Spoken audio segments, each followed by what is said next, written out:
जय श्री कृष्ण दोस्तों।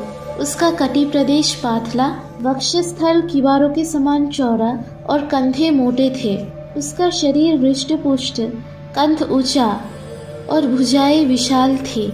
नेत्र प्रफुल्ल कमल के समान प्रतीत होते थे। सिर के बाल बड़े बड़े थे, देह के कांति अरुण थी। उसके अंगों पर काले रंग का वस्त्र सुशोभित था। मस्तक पर किरीट, कानों में कुंडल, गले में हार और वक्ष पर कमलों की माला शोभा दे रही थी। वह प्रलय काल की सूर्य के भांति तेजस्वी जान पड़ता था। खड़ग, तुनीर, कवच और मुदगर आदि से संपन्न धनुर्धर एवं मदोन्मत्त वीर कंस देवताओं को जीतने के लिए अमरावतीपुरी में जा पड़ा।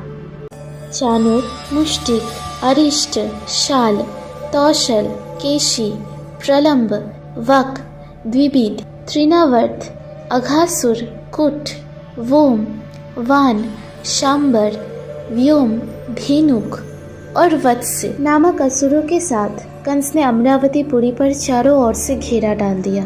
कंस यदि असुरों को आया देख त्रिभुवन सम्राट देवराज इंद्र समस्त देवताओं को साथ ले रोषपूर्वक युद्ध के लिए निकले। उन दोनों दलों में भयंकर एवं रोमांचकारी तुमुल युद्ध होने लगा। दिव्य शस्त्रों के समूहों तथा चमकीले तीखे बाण छूटने लगे।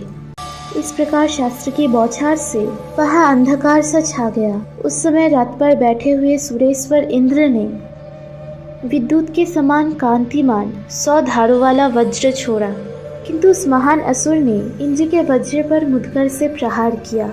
इससे वज्र की धारें टूट गई और वो युद्धभूमि में गिर पड़ा।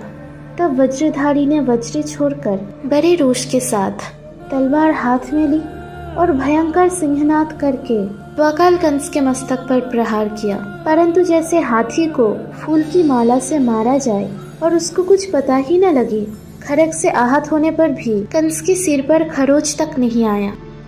उस दैत्यराज ने अष्ट धातुमयी मजबूत गदा, जो लाख भार लोहे के बराबर भारी थी, लेकर इंद्र पर चलाई।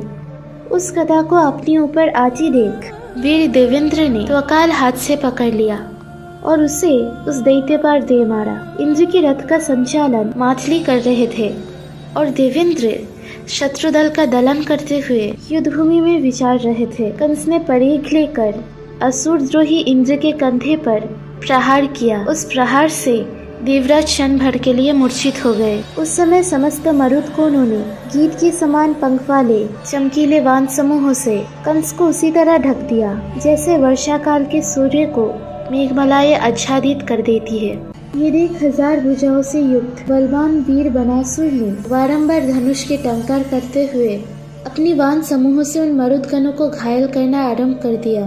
बानासुर पर भी वासु, रुद्र, आदित्य तथा अनन्य देवता एवं रिभुगण चारों ओर से टूट पड़े और नाना प्रकार के शास्त्रों द्वारा उस पर उसी प्रकार प्रहार करने लगे जैसे हाथी पर्वत पर आघात करते हैं। इतने में ही प्रलंब यदि असुरों के साथ गर्जना करता हुआ वोमासुर आ पहुंचा।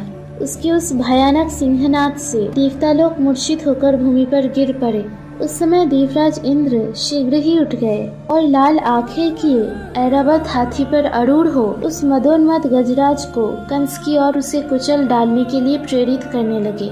बाकी की कथा सुनिए अगली पार्ट में। राधे राधे।